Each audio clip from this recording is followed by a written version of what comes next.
Sige, magpakatotoo tayo. Napansin mo ba kung paano may mga tao talaga na gustong-gusto lang subukan ang mga hangganan mo?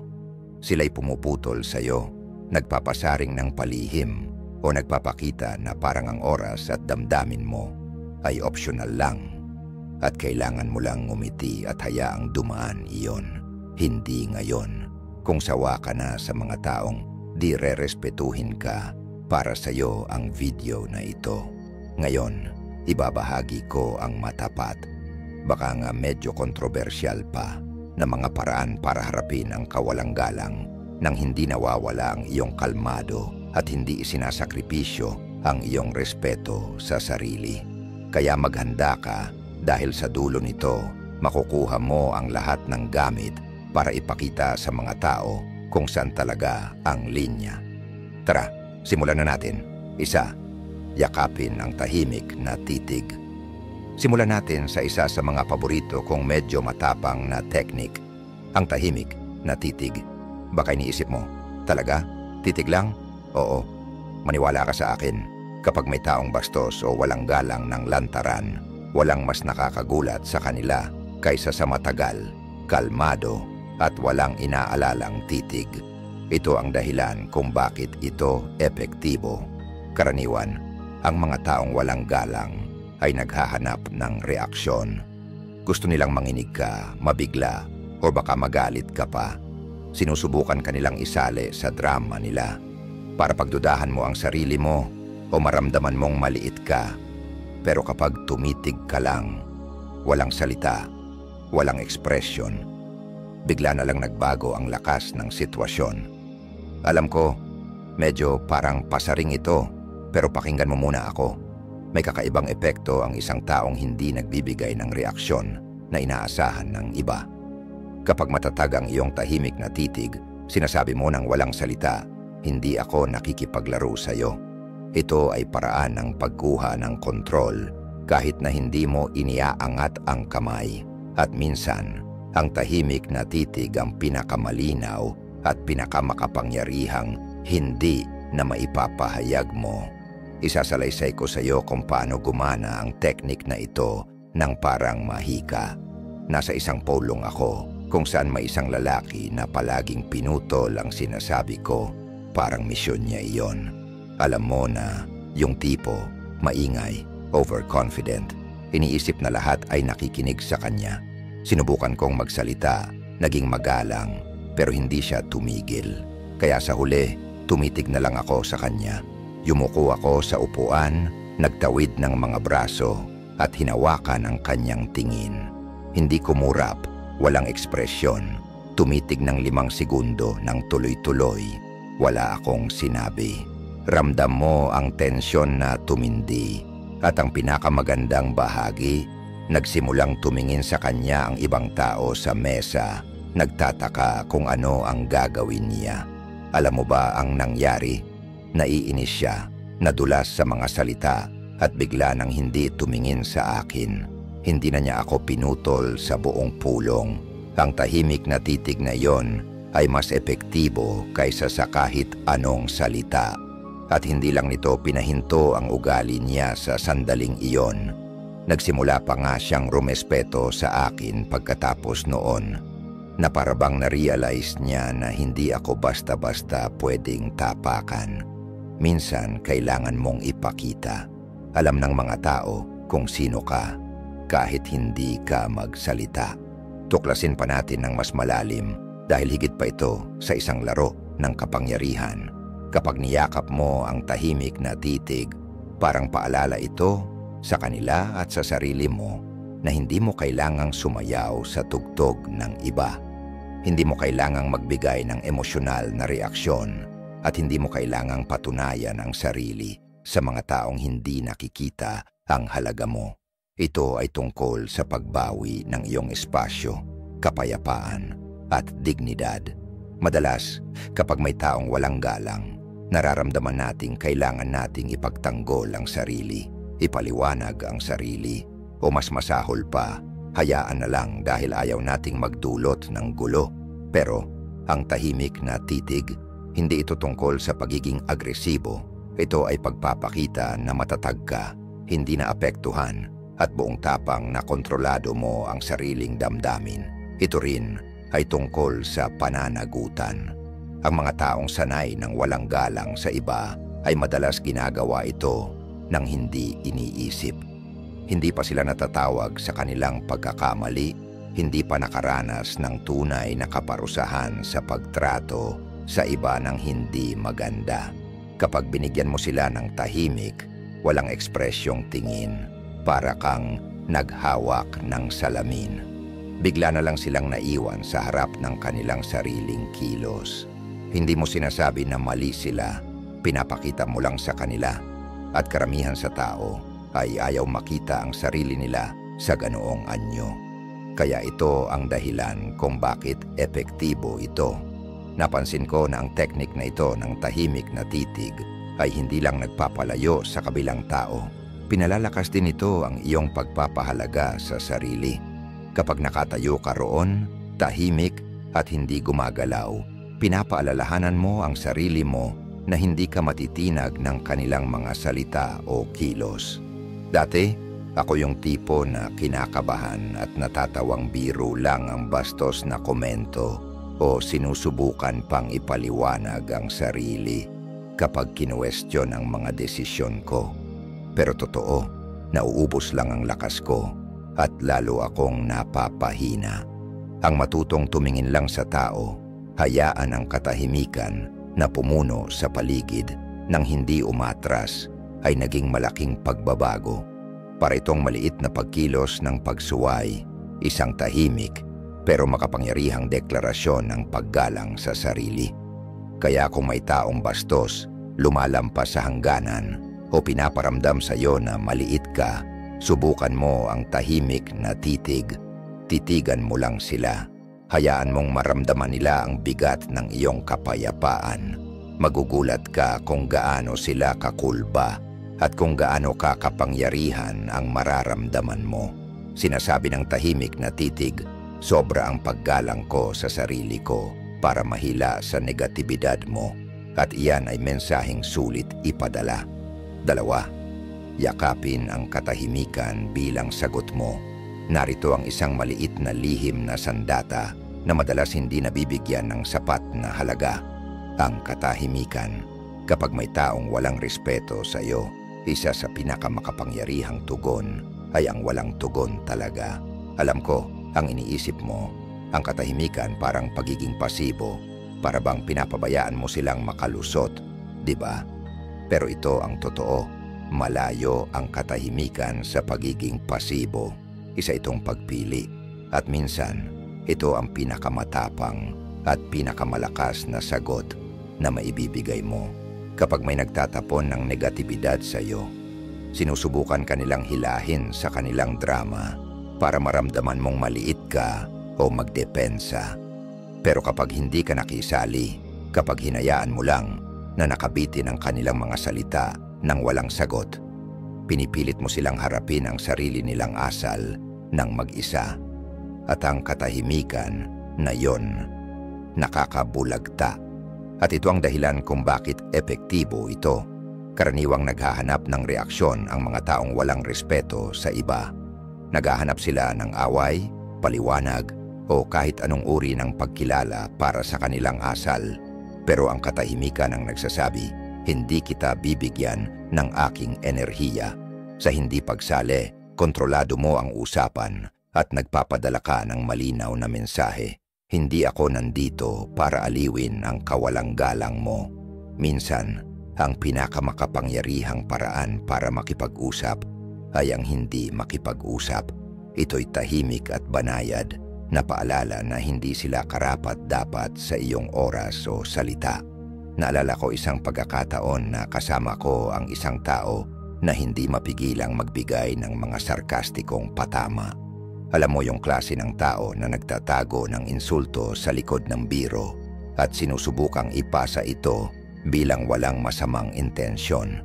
Isang araw, sinabi niya ang isang ganap na hindi kailangan na puna tungkol sa trabaho ko. Halatang gusto lang niya akong pasukin sa emosyon.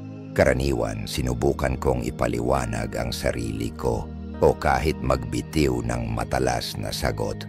Pero noong pagkakataong yon, tiningnan ko lang siya, itinaas ang kilay at hindi nagsalita ng kahit ano.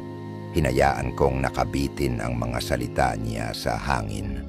Hinayaan ko siyang maramdaman ang nakakailang, mabigat na katahimikan. Alam mo ba, hindi niya alam ang gagawin. Tiningnan niya ako, tumingin pababa, mumbling ng isang bagay at lumipat na lang.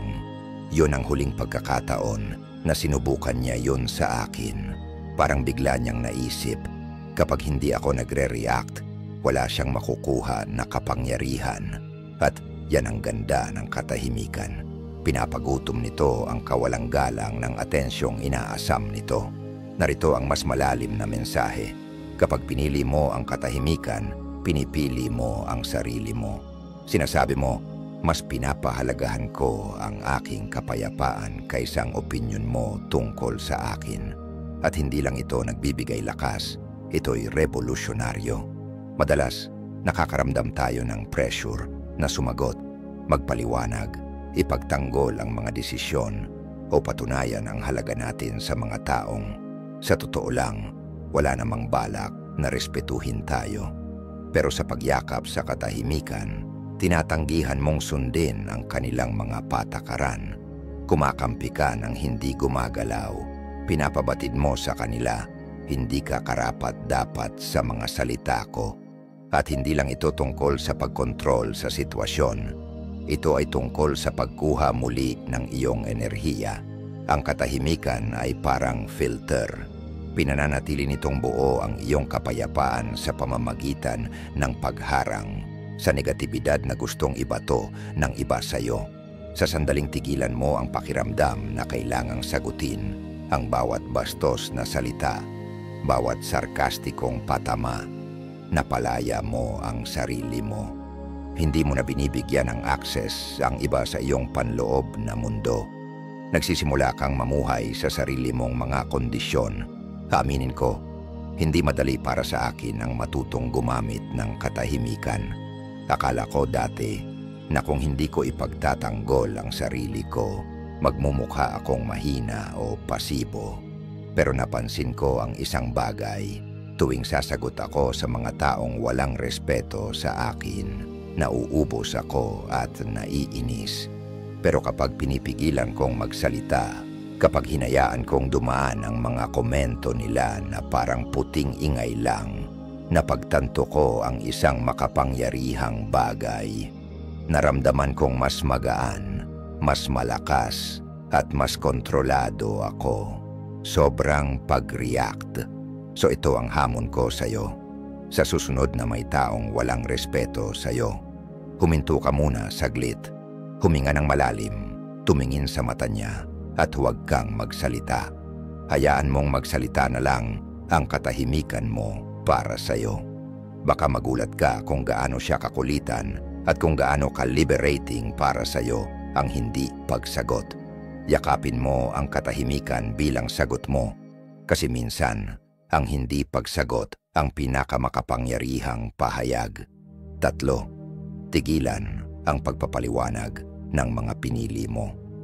O sige, ito naman ay tutumbok sa marami sa atin. Tigilan mo na ang pagpapaliwanag ng mga desisyon mo.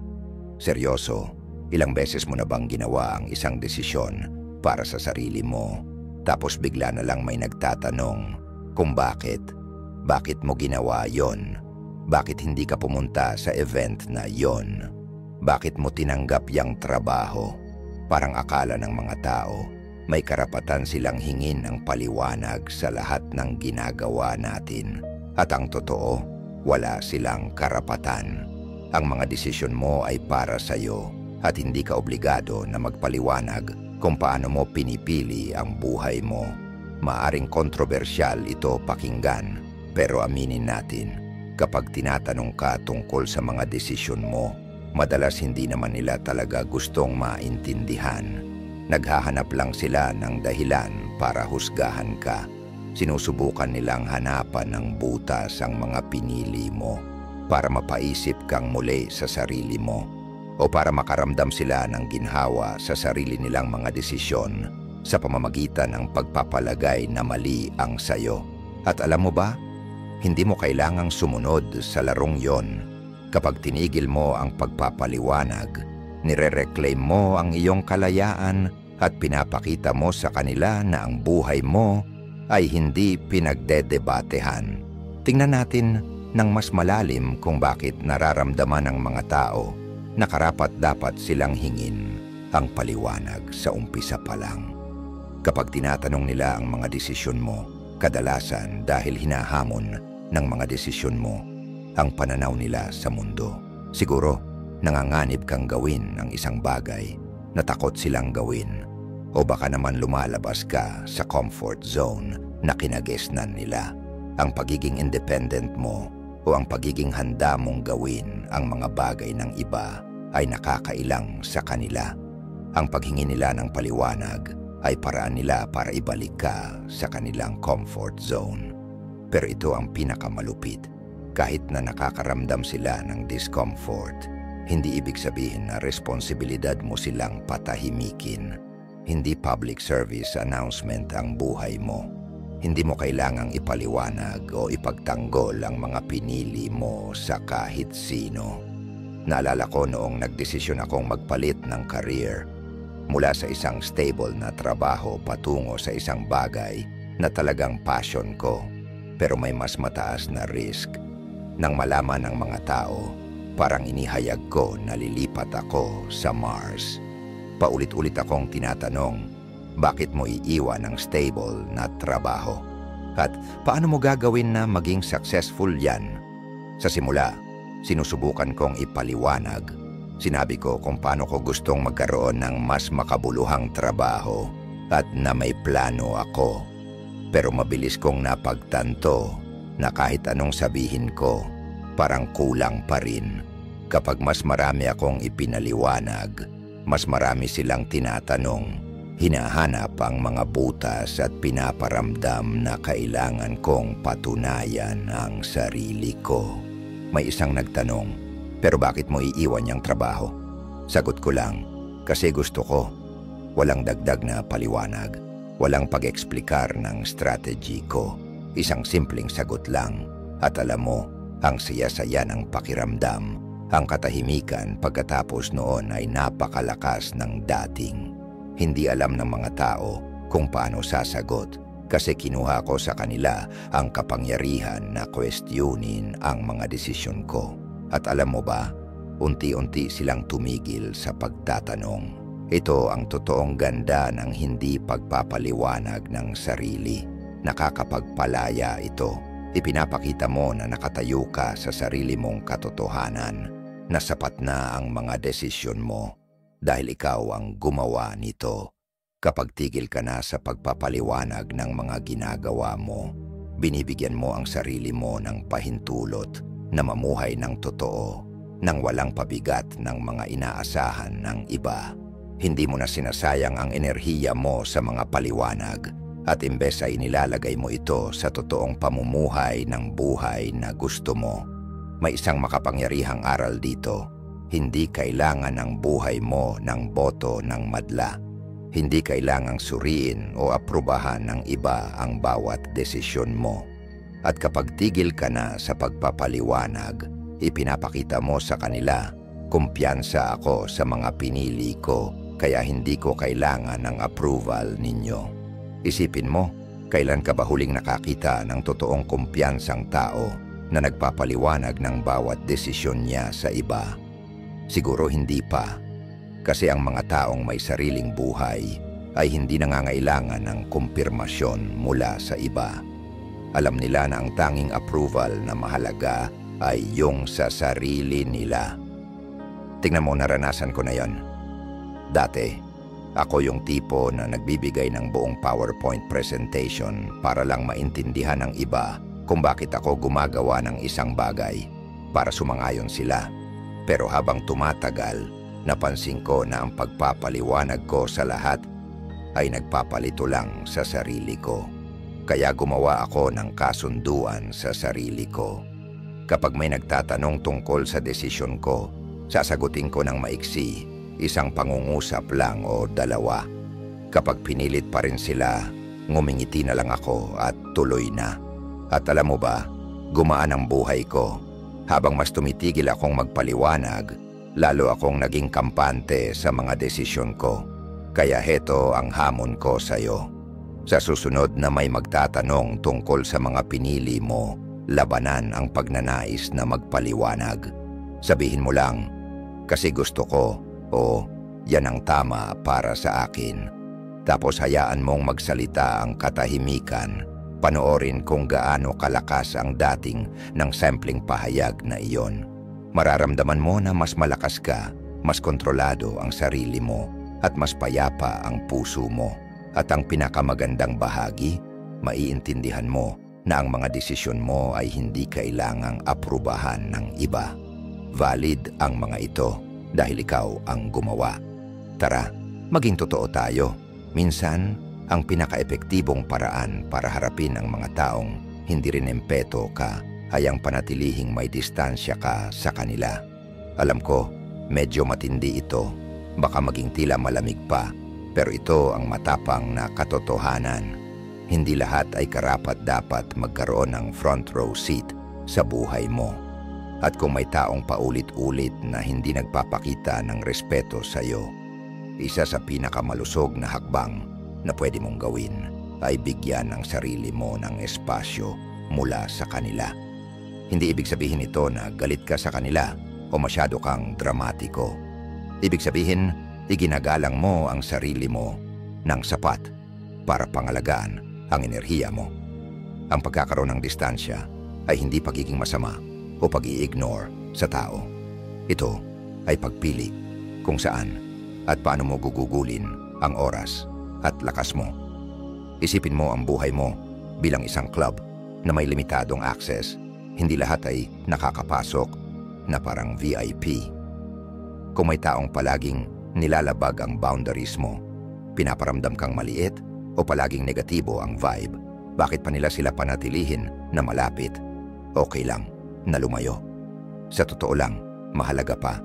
Ang distansya ay nagbibigay sa iyo ng kalinawan para makita ang mga bagay kung ano talaga sila, malaya sa kalabuan ng emosyonal na manipulasyon o guilt. Isipin mo, kapag pinapalapit mo yung mga taong hindi rin empeto ka, parang niyayaya mo sila sa mental at emosyonal na buffet kung saan kumukuha sila, pumupuna at humuhusga ng walang limitasyon. Tapos magtataka tayo kung bakit nauubos ang lakas natin, kinakabahan o naiinis. Ang pagbibigay ng espasyo sa sarili mo mula sa mga taong ito ay isang paraan ng self-preservation.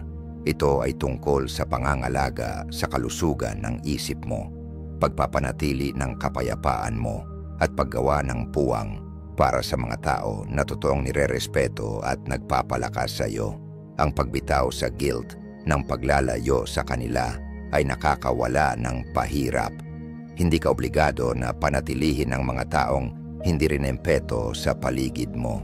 May kwento akong gustong ibahagi. May kaibigan ako dati na palaging may masakit na biro tungkol sa bawat desisyon ko. Trabaho ko, relasyon ko, pati na rin sa panlasa ko sa musika. Sa simula iniisip ko, ganun lang talaga sila.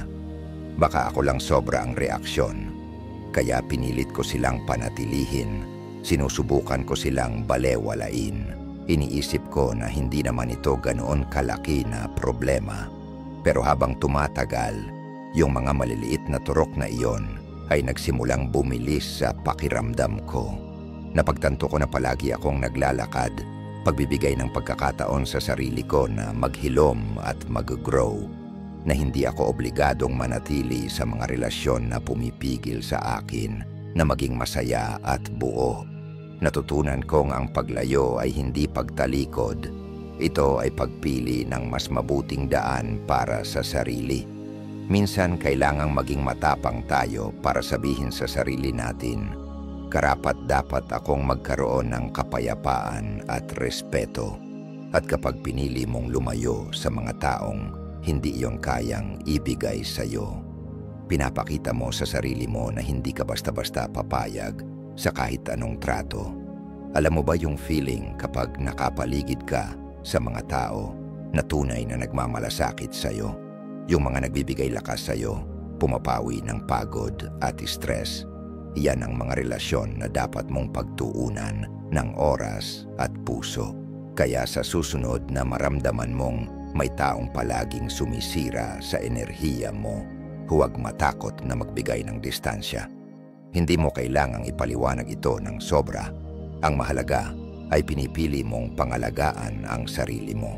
At tandaan mo, ang paglalayo mo, hindi para sa kanila, kundi para sa kapakanan mo.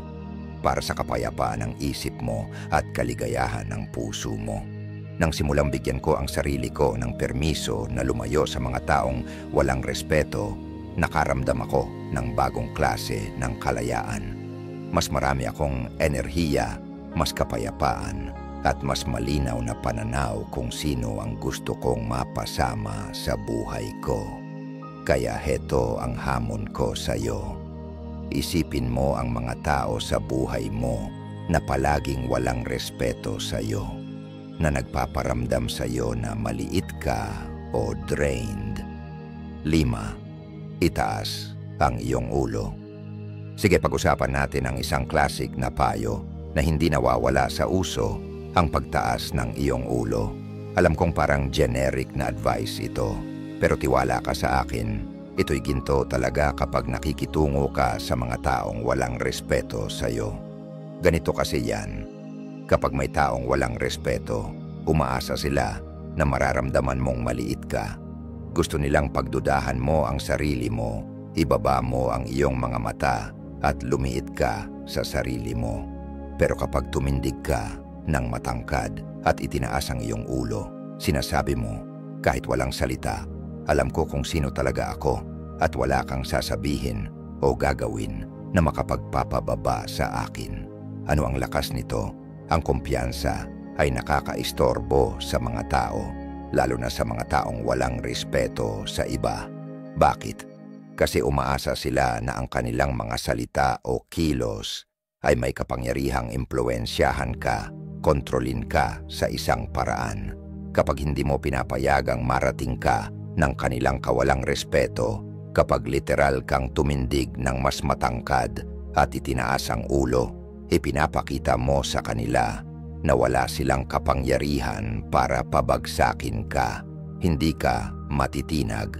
At yung mga taong namumuhay sa kawalang respeto, hindi nila alam kung ano ang gagawin dito. Nawawala sila sa balanse. Napapaisip sila sa kanilang kapangyarihan, hindi sa'yo. Naalala ko nung may isang tao na hindi mapigilang maghagis ng maliliit na insulto tuwing magkikita kami. Alam mo yung tipo, laging may ngiting may halong pang-aasar, laging may biro na parang pambabato. Dati sinusubukan kong balewalain, pero sa totoo lang, naaapektuhan ako. Nagsimula akong matakot na makasama sila. Pakiramdam ko kailangan kong ipagtanggol ang sarili ko palagi. Pero isang araw, naisip ko na tapos na akong maging maliit. Lumabas ako, balikat nakabak, ulo nakataas. At tuwing may sasabihin silang ganon, tinitingnan ko lang sila sa mata, ngumiti, at tuloy lang na parang walang nangyari. Alam mo ba ang nangyari? Unti-unti silang umatras. Para bang naramdaman nila na hindi na nila ako maaabot sa mga sinabi nila, na mas mataas ako kaysa sa kalokohan na iyon. Bigla nang hina ang kanilang kapangyarihan. May kakaibang hatak ang pagtaas ng ulo. Para itong tahimik na panangga na nagsasabing, hindi ako matitinag. Ngayon, dito sumasapit ang medyo mainit na bahagi. Ang mga taong walang respeto sa iyo ay kadalasang ayaw kang makita na may kumpiyansa. Nasisira ang kanilang pananaw sa mundo. Gusto nilang maniwala na sila ang nakakataas sa iyo, na may hawak sila sa iyo. At kapag naglalakad ka ng kumpiyansa, nasisira mo ang kwentong iyon. Para sa kanila, halos nakakasakit iyon. Hindi laging alam ng lipunan kung ano ang gagawin sa mga taong walang takot sa sarili. Lalo na kapag ayaw nilang hayaan ang negatibidad ng iba na tukuyin sila. At maging tapat tayo, minsan pwede kang maging target dahil dito. Pero ganito yan, ang pagtaas ng ulo ay hindi tungkol sa kanila. Tungkol ito sa'yo. Ito ay tungkol sa pamumuhay na parang ganap mong alam ang iyong halaga, na parang wala kang kailangang patunayan. At pwede itong maging radikal na paraan ng pagpapakita ng respeto sa sarili. Kapag itinaas mo ang ulo mo, nagsasabi ka tungkol sa iyong halaga bilang tao. Ipinapahayag mo na kahit ano paman, nakikita mo ang sarili mo bilang mahalaga, karapat-dapat ng respeto at sapat na sa sarili.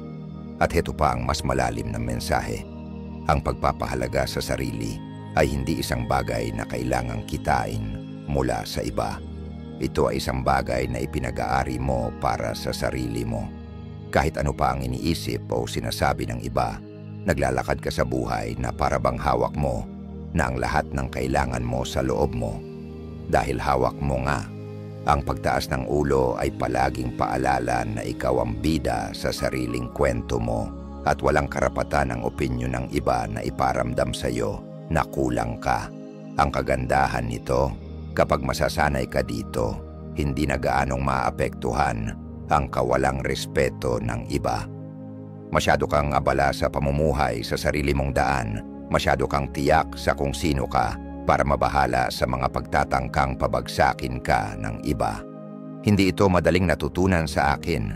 Dati ako yung tipong nakayuko, iniiwasan ng eye contact at parang lumiit kapag may kritisismo o pagtanggi mula sa iba.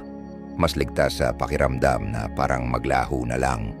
Pero habang tumatagal, napansin ko na tuwing itataas ko ang ulo ko, tuwing hindi ko pinapayagang pumasok ang negatibidad ng iba sa espiritu ko, mas lalo akong tumitibay. Parang paulit-ulit kong sinasabi sa sarili ko na hindi ko kailangan ng pahintulot ng iba para maramdaman kong may halaga ako. Pwede akong tumindig ng matangkad sa kung sino ako. Ang pagtaas ng ulo ay hindi lang tungkol sa postura ng katawan. Tungkol din ito sa postura ng isip. Pumasok ka sa bawat kwarto na parang kabilang ka doon. Huwag mong liitin ang sarili mo para lang magkasya sa idea ng iba kung sino ka dapat. Kapag may nagbigay ng sarkastikong komento, hayaan mo lang na dumulas yan. Hindi nila nakikita ang totoong ikaw. Pinapakita lang nila ang sariling insecurities nila. Kay